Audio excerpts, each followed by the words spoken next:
자, 오늘 5장 1절 우리 같이 읽겠습니다. 그리스도께서 우리를 자유롭게 하려고 자유를 주셨으니 그러므로 굳건하게 서서 다시는 종의 멍에를 매지 말라. 이상한 표현이잖아요. 자유케 하셨다 이러면 되는데 자유롭게 하려고 자유를 주셨다. 무슨 뜻인가 우리 또 같이 보도록 하겠습니다. 오늘 본문은 크게 네 파트로 생각을 하실 수 있습니다. 첫째, 시작하자마자 우리는 자녀다, 종이 아니다, 이렇게 시작을 합니다. 그래서 후견인의 비유를 합니다. guardian, 또 그 당시에는 뭐 가정교사라고도 부르기도 하고 그래요. 그 아버지가 일찍 돌아가셨어요. 아들이 아직 어린데, 또는 그 당시에는 전쟁이 많아서 그 아버지가 아들이 어린데 전쟁에를 나가야 돼요. 그때는 전쟁을 나가면 뭐 몇 년이 아니라 10년 이상을 나가는 경우도 많아요. 그리고 전쟁을 나간다는 건 돌아올지 안 돌아올지 모르죠. 또 그 당시에는 상업도 마찬가지예요. 장사라는 게 뭐 몇 달 갔다 오는 이런 게 아니고 배를 타고 한번 나가면 몇 년 돌아올 수도 있고 안 돌아올 수도 있고. 그래서 이 후견인 제도가 그 당시에는 뭐 모두가 사용하고 발달되어 있고 그런 제도죠. 그래서 그 아버지가 자기가 만약에 못 들어오거나 일찍 돌아가신 경우에 이 어린 아들에게 자기 유산을 다 상속을 시킵니다. 근데 그 어린 아들이 관리할 수가 없으니까 후견인에게 그 주어서 때가 될 때까지, 뭐 얘가 21살 되거든, 뭐 그 당시에는 그 법이 없으니까. 그래서 유업자가 아직 어린데 그 아버지가 정한 때까지 후견인 아래 있나니, 그때는 자기 재산이지만 자기는 하나도 자기 마음대로 못해요. 그런데 우리가 어렸을 때에 초등학문 아래 종로릇 하였더니, 그러니까 정한 때까지 초등학문 아래에서 종로릇을 했어요. 그게 하나님이 정하신 때예요.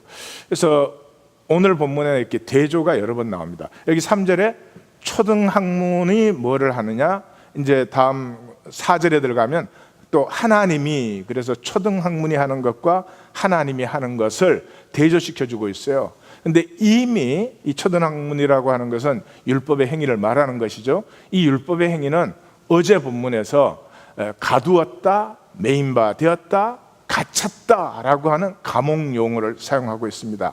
그래서 자유가 박탈되어 있어요. 우리는 우리 마음대로 할 때, 내가 주체가 되어서 마음대로 할 때 자유한 것 같은데, 우리 생각에는 그게 자유인 것 같은데, 사실은 그것은 감옥에 갇혀 있는 상태고, 말씀이 나를 인도할 때가, 그때가 이제 진정으로 자유하죠. 왜냐하면 어느 것에도 종노릇하지 않으니까. 그죠? 지금 제 말은 다 이해가 되시죠? 그 삶은 전혀 거꾸로 사라지지만 말은 이것에 대해서 이제 고민을 각자 하셔야 돼요. 제가 여기서 그건 당연한 건데, 그걸 아무리 오묘하게 풀어준다고 해서 살 사람은 없어요. 저하고 같이 살아도 그렇게 사는 건 아니에요. 그 정도가 아니지. 이 말씀을 전하는 저라고 말씀 전했다고 그렇게 살겠어요? 대답 확실히 해. 지금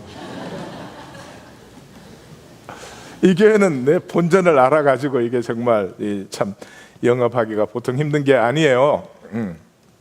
자, 그래서 참 성도님들이 씨름을 하셔야 되는 파트예요. 내 마음대로 하면 내가 자유한 것 같은데, 그건 감옥에 갇힌 거나 똑같은 거예요. 말씀이 나를 붙들어 버리면 나는 내 마음대로 할 수 있는 게 아무것도 없는데, 그때야말로 어떤 것에도 내가 종노릇하지 않고 내가 정말로 원하는 삶, 살고 나서 돌아보면은 하나님의 은혜였도다, 이렇게 고백할 수밖에 없는, 그저 병 안 들고 무사히 잘 살았으니 하나님의 은혜다, 이런 종교식이 아니고요. 나를 창조하신 하나님, 그 창조하신 하나님의 섭리와 뜻이 자라나고 피어나는 삶이었다 하는 걸 고백할 수 있다, 이거죠. 자, 그 다음에 그래서 때가 찼어요.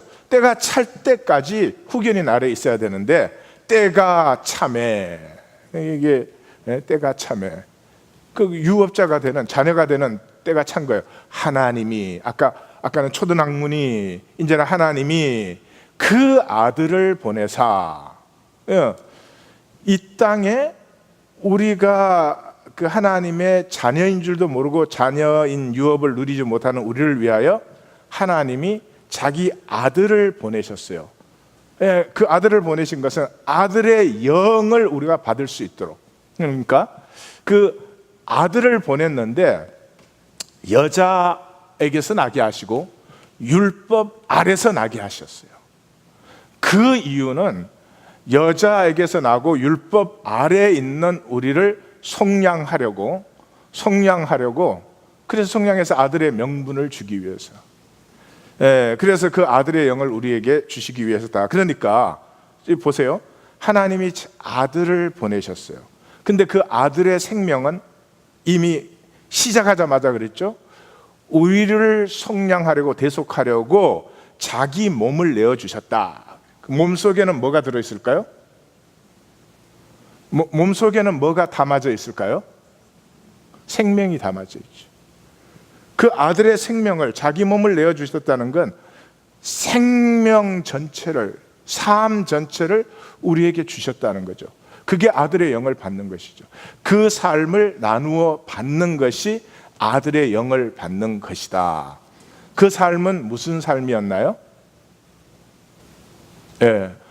대답을 뭐 여러 가지로 할 수 있겠죠. 뭐 십자가를 진 삶, 온전히 순종한 삶, 여러 가지로 말씀하실 수 있을 거예요. 그런데 그 핵심은 뭐예요? 아버지의 뜻을 따라 자기 자신을 온전히 드렸다. 근데 그게 무슨 강요나 이런 것이 아니고 전적으로 자기 자원하는 심령에 의해서, 그래서 나의 원대로 마옵시고 아버지의 원대로, 그래서 그 아들의 영, 아들의 생명을 나누어 받은 사람은 하나님을 아빠, 아버지라고 부른다. 로마서에서도 이건 나오지만은 제일 중요한 건 어디죠? 이 말이 나오는 제일 중요한 데가 어딜까요? 1. 성경, 2. 신약, 3. 겟세마네. 겟세마네에서 하나님은 그냥 아버지 안 그랬죠. 아바, 아버지. 그 다음이 뭐예요?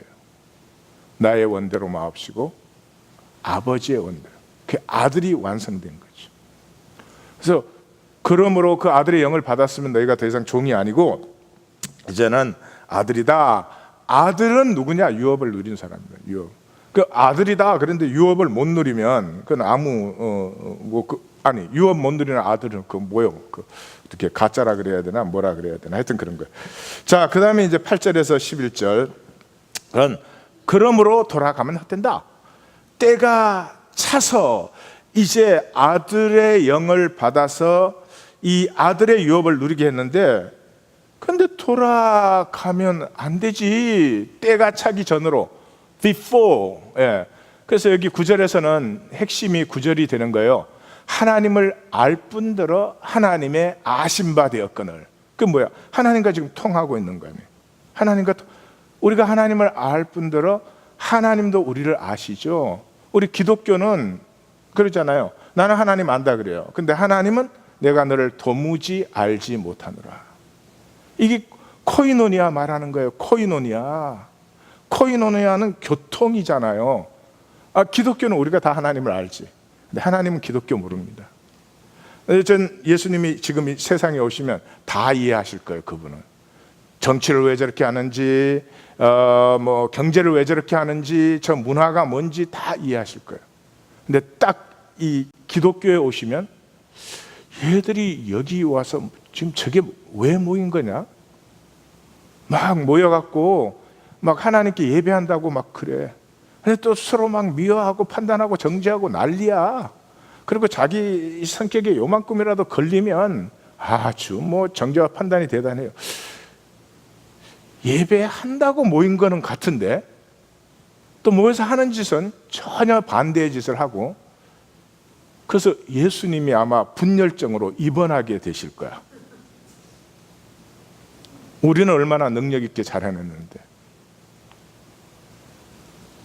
네, 저는 목회를 시작하고 나서부터 35년간 이게 제일 큰 문제였어요. 성경하고 완전히 다르게 우리가 행하고 살면서도 우리가 하나님을 믿는다는 데 대해서 아주 너무 담대해. 너무 담대해.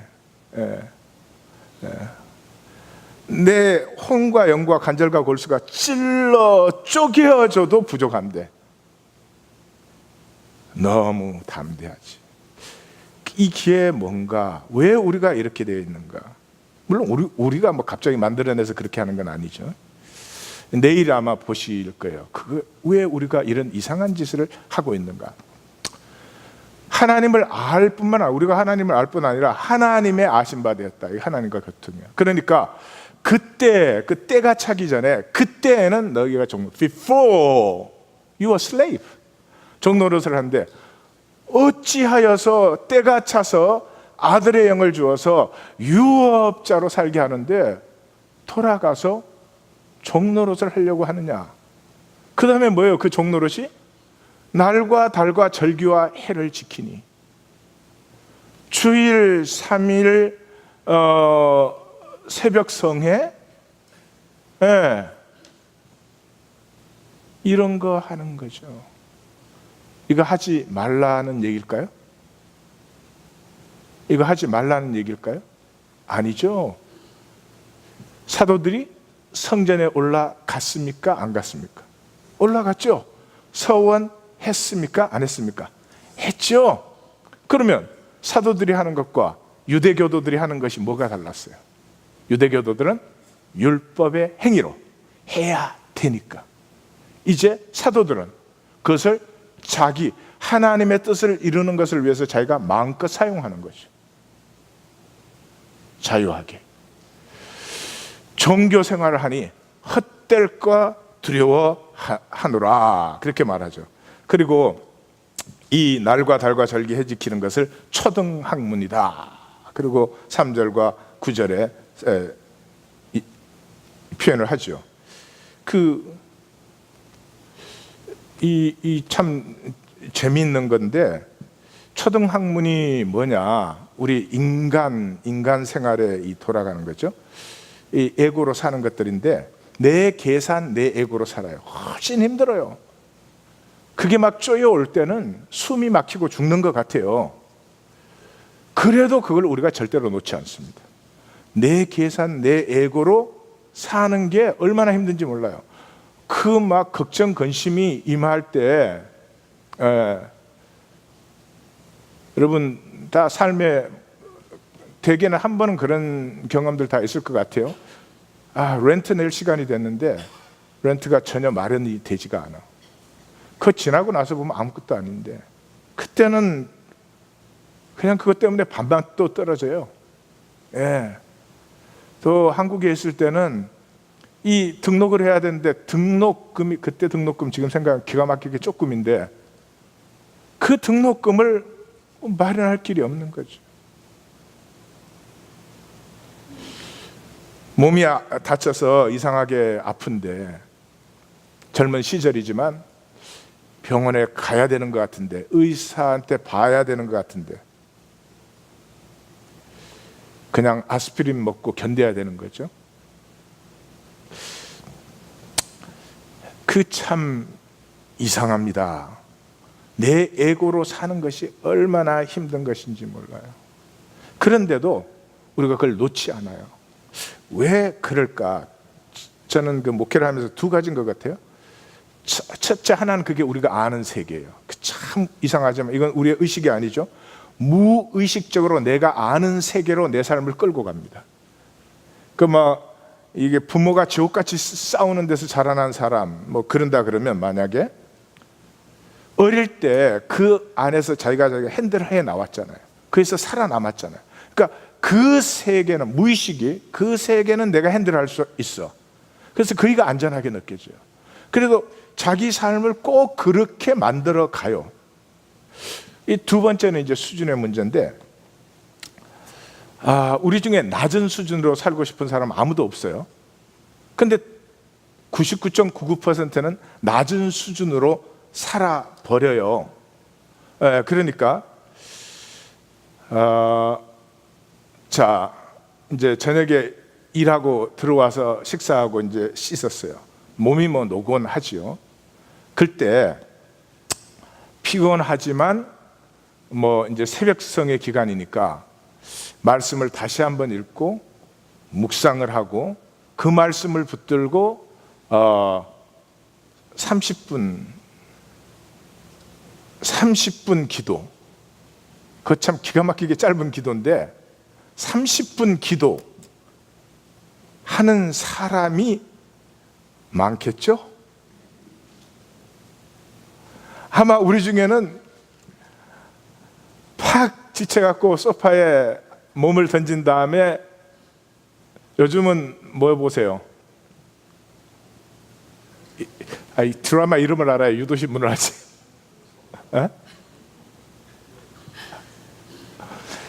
주님은 어디로 가시나 이런 거. 또 요즘 올림픽이니까 또 올림픽 그거 보기가 쉬워요. 근데 문제는 그런 거잖아요. 그거 보는 게 막 악하면 우리가 참 안 할 텐데 그게 뭐 악한 거 아니잖아요. 하나님 앞에는 참 악한 건데 우리 생각에 그게 뭐가 악한 거예요. 하나님 생각에는 살인 강도가 악한 게 아니에요. 생명을 낭비하는 게 악한 거죠. 그래서 그 시간에 책도 읽어야 되고 묵상과 기도도 깊이 해야 되는데 먹고 사는데 필요한 일은 안 할 수 없어서 해요. 그렇지만 생명을 가꾸어야 되는 높은 수준의 삶은 그냥 오늘은 그러다 보니까 62년 반이 흘렀네. 내일부터 제가 하겠습니다.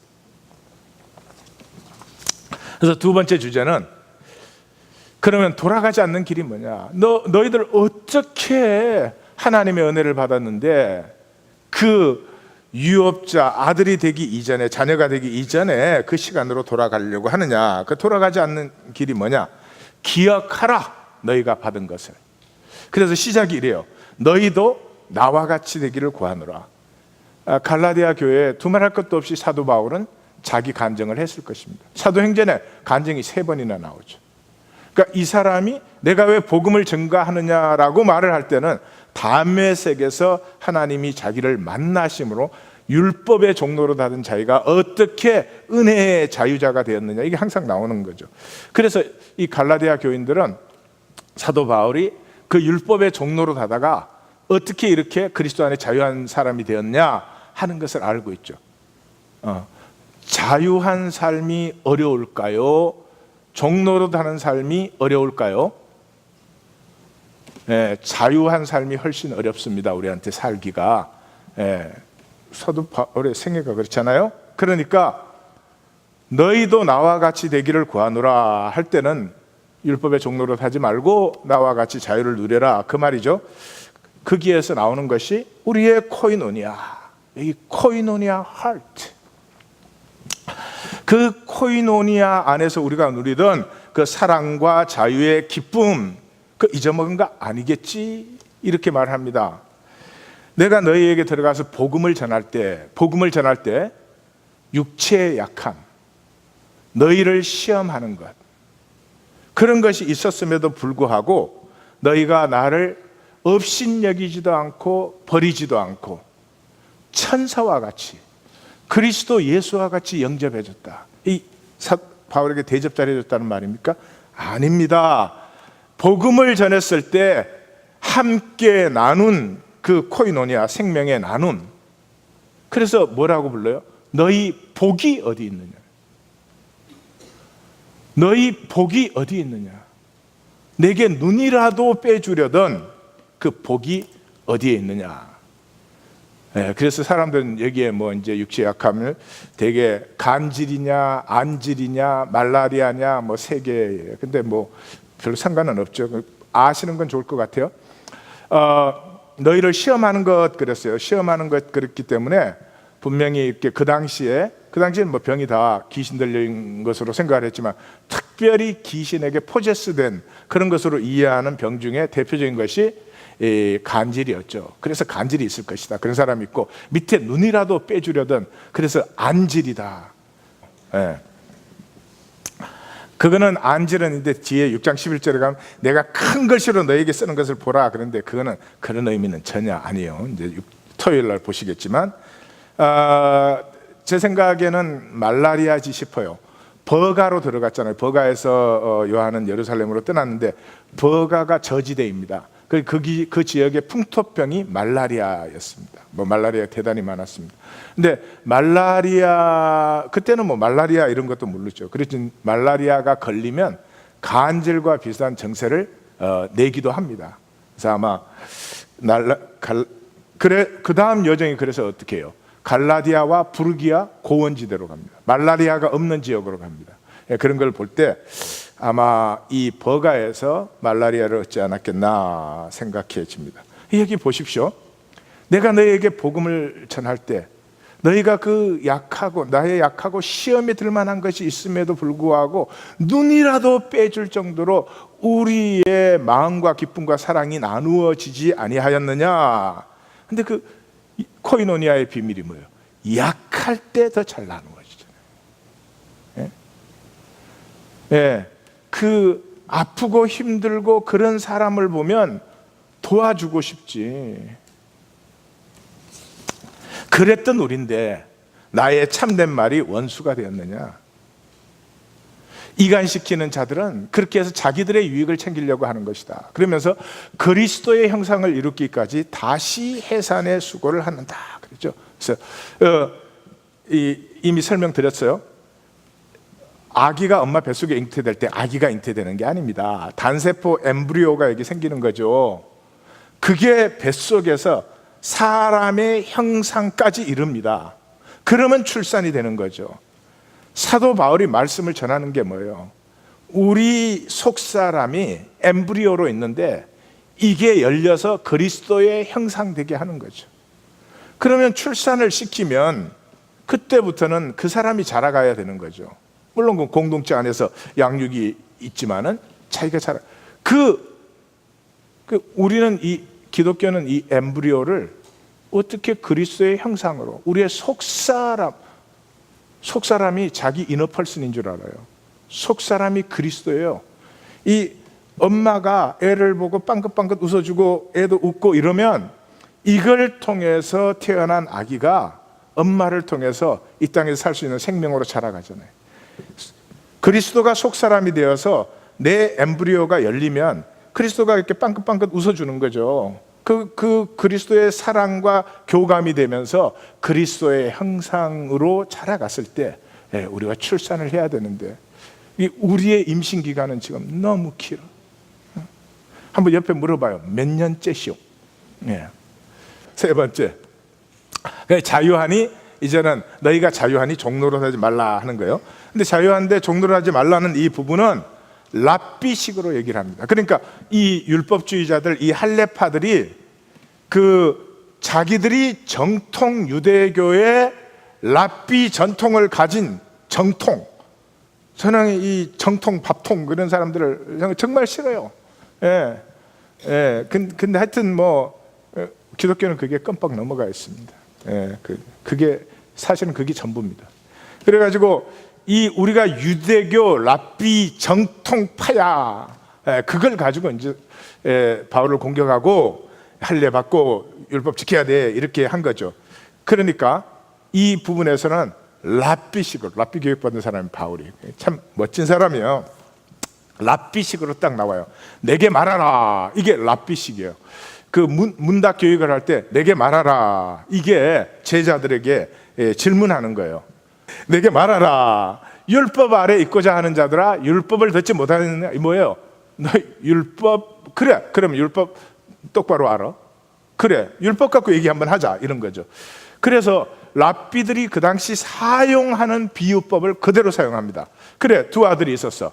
하나는 여종에게서 낳고 하나는 자유한 여자에게서 낳았어. 여종에게서 난 것은 육체를 따라 난 것이야. 그것은 신의 산 율법이 전부야? 어제 본문에서 얘기했습니다. 율법은 모세를 통하여 준 것인데 중보자다. 모세가 중보자는 양쪽 사이드를 갖고 있다.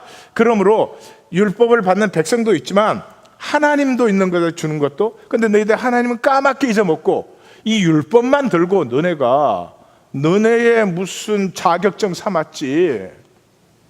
그걸 가지고 만든 게 예루살렘 종교 아니냐, 성전 종교 아니냐. 그런데 이 여종은 하갈이라는 이름이 나오는데 자유한 여인은 사라라는 이름은 한 번도 안 나오죠. 거기에도 의미가 있죠. 그래서 이 자유한 여인에게서는 약속을 따라 나왔다. 그러므로 이 땅에 있는 예루살렘 성전이 아니라 위의 성전을 누리는데, 이 위의 성전은 자유한 우리의 어머니다. 우리의 생명을 피워주는 것이다. 그러면서 이사야서를 인용하죠. 그 귀한 기에 돌아왔을 때 남은 자들의 역사가, 남은 자들은 이 멸망한 자들에 비하면 뭐 이 몇 분의 1이에요? 1000분의 1, 10,000분의 1도 안 되잖아요. 그러나 그 남은 자들을 통해서 이 땅에 다시 아브라함의 약속이 모래처럼 이렇게 이루어지는 걸 인용하잖아요. 그래서 지금도 율법 행위를 하는 자가 많지, 이 약속의 유업을 받는 자가 적지만, 그러나 결국은 이 자들이 온 세상을 차지하게 된다. 그걸 이제 얘기하죠. 그 다음에 그래서 우리는 이삭 같은, 그러니까 이스마엘 아니다 이거죠. 이삭 같은 약속의 자녀다. 성령을 따라 난 자들이다. 그래서 어떻게 박해를 받아요? 여기는 이제 여기서도 랍비예요. 랍비 문학에서는 그 창세기에 이스마엘이 그 이삭을 핍박했다 이렇게만 나오잖아요. 그것을 랍비 전통에서는 그렇게 해석을 합니다. 이스마엘이 자기가 유업을 차지하려고 이삭을 유인해가지고, 그 가인이 아벨을 유인한 것처럼 덜로 유인해가지고 죽이려고 했는데, 첫 번째 가인의 시도는 이루어졌는데 다행히 두 번째 가인의 시도가 이루어지지 아니하여서 이 이삭이 유업자가 되게 되고, 그때 사라가 너무 화가 나가지고 아브라함도 화가 났겠죠. 그래서 그 하갈과 이스마엘을 쫓아냈다. 랍비 해석이에요. 자, 그래서 성경에서는 그래서 여종과 그의 아들을 내어 쫓으라 하지 않느냐. 종과 자녀는 같이 유업을 받지 못한다. 그러므로 너희 속에 들어온 이 율법자들 할례파들을 쫓아내야 된다, 이런 것이죠. 그래서 결론을 이렇게 맺습니다. 그리스도께서 우리를 자유롭게 하려고 자유를 주셨으니 그러므로 굳건히 서서 다시는 종의 멍에를 매지 말라. 이 자유가 뭐예요? 자유가 뭐예요? 자유하면 뭐가 일어날까요? 코이노니아가 일어나요. 자유한 사람은 기쁨으로 나누어요. 자유하지 못한 사람은 자기 거 지켜야지 뭐. 자기가 위험되면 상대방 미워하고 그래야죠. 모든 그 유업이 아닌 것은 얽매인 종노릇에서 나오는 거예요. 종노릇 하는 사람은 사랑할 수 없습니다. 종노릇 하는 사람은 나눔이 있을 수가 없습니다. 그렇게 자유롭게 하려고 자유를 줬어요. 굉장히 이상한 표현이잖아요. 그러니까 성경이 말하는 자유는 추상적인 개념적인 자유가 아닙니다. 어떤 자유? 자유롭게 하려고, 코이노니아, 생명의 나눔이 일어나게 하려고 자유를 주신 것이다. 그 생명을 나누지 못한, 생명은 나누어야 가치죠. 그러니까 생명을 나누지 못하는 사람이 생각으로는 자유 굉장히 자유해요.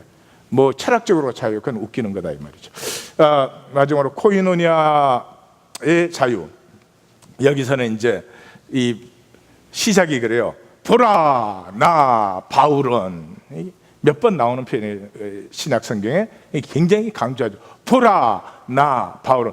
이 히브리어는 주어를 표현하지 않아요. 주어가 이렇게 전미사로 나오는 것인데, 나라고 할 때는 그 하나님도 그렇고 나 여호와가 이럴 땐 강조죠. 그래서 강조를 합니다. 그러니까 요 말 하려고 이때까지 요 얘기를 한 거죠. 그래서 여기에서 또 대조가 나와요. 너희가 할례를 받아. 근데 우리는 성령으로 이렇게 대조를 시켜주는 거죠. 너희가 할례 받아? 그러면 그 다음에 모든 율법을 행하여야 돼. 모든 율법은 행할 수가 없지. 근데 모든 율법을 행해야 되는 건 누구야? 내가 해야 돼요. 그래서 그리스도에게서 끊어진 자요, 단절된 자요, 은혜에서 떨어진 자다. 의롭다 하심이 없는 자가, 구원 없는 자예요. 자기가 삶의 주체이면 당연하죠. 구원이 없는 거지. 이 코이노니아 통이 이루어지지 않으니까. 그러니까 너희가에 대조시켜서 우리는 성령으로 믿음을 따라 의의 소망을 기다리나니. 그래서 우리는 뭐예요? 믿음을 따라. 믿음이 뭐예요? 십자가를 만난 거다. 십자가를 이해한 것도 아니고 십자가를 깨닫는 것도 아니고 십자가를 만난 것이다. 만나면 우리의 영혼이 열려서 코이노니아가 일어난다. 그래서 의의 소망이 아브라함의 복의 완성을 기다리는 것인데, 아브라함의 복이 어제 보니까 뭐라 그랬어요? 아브라함의 복이 하나님과 친구 되는 것. 친구 된다는 말은 하나님과 통하는 것. 그럼 하나님하고 통하는데 옆에 한번 물어봐요. 니하고 나하고는 왜 안 통하냐? 말을 해줘요. 그럼 하나님하고 통하는 게 거짓말이지. 예. 그래서 그리스도 예수 안에서는 할례나 무할례나 효력이 없다. 오직 사랑으로 역사하는 믿음뿐이다. 우리는 기독교는 코이노니아를 빼놓고 성경을 해석하니까 이게 무슨 말인지 몰라. 아니 뭐 믿음이라 그러든지 사랑이라고 하든지. 데살로니가 전서에서는 시작하자마자 너희의 사랑을 아누라 이러지 않고 너희의 사랑의 수고를 아누라 이러거든. 그건 뭐예요? 사랑으로 역사하는 믿음이 뭐예요? 코이노니아.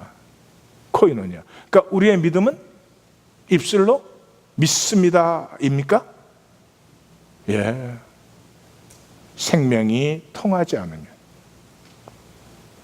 그건 믿음이라고 부를 수는 없죠. 아니 기독교는 믿음이지 뭐. 그렇게 하면은 교회 멤버가 되고 뭐. 그래서 사도 바울이 잘 달리더니 너희가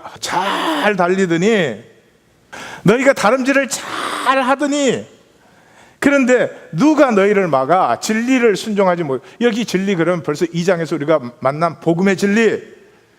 내가 디도 할례 안 받게 한 것은 그 무슨 뭐 할례 문제가 아니야. 복음의 진리를 지키기 위해서야. 내가 개바 나무라게 한 것, 그 개바 잘할 수도 있고 못할 수도 있지.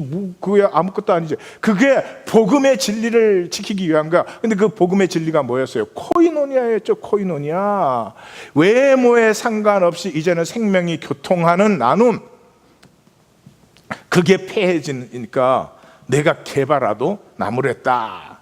그래서 이 복음의 진리를 순종하지 못하게 하는 것, 이것은 너희를 부르신 이에게서 나온 것이 아니다.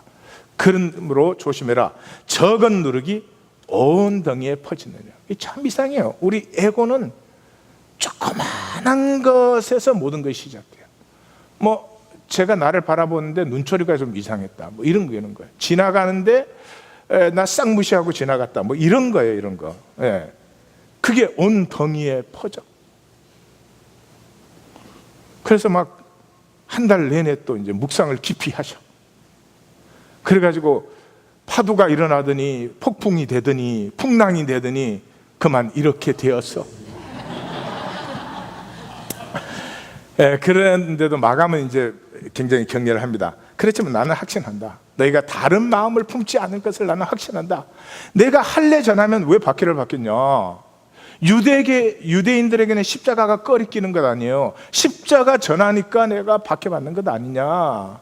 그러니까 나를 보라. 내가 이 박해 속에서도 기쁨으로 전하는 이유는 내게 자유가 있으니까 전하지. 자유가 없으면 내가 이런 일을 하겠냐. 그래서 이 어지럽게 하는 자들을 스스로 베어버리라. 이거 참 바울 읽으면 너무 재밌잖아요. 할례가 뭐 하는 거예요? 그 표피를 자르는 거 아니에요. 그러니까 할례파들은 그냥 할례 시켜버려라.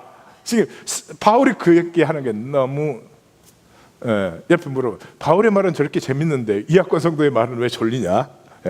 자, 마감합니다. 자유. 우리는 자유를 이런 식으로 생각해요. 마음대로 고를 수 있는 거. 뭐 물건이 이것저것 있는데 마음대로 골라서 살 수 있는 거. 그걸 자유라고 생각해요. 또 정치, 경제, 사회 구조의 평등성. 그래서 내가 무엇을 할 때 바른 것을 할 때, 당연한 것을 할 때 제한받지 않는 것. 또 심리적 자유. 기독교 긍정적 사고, 심리적 자유.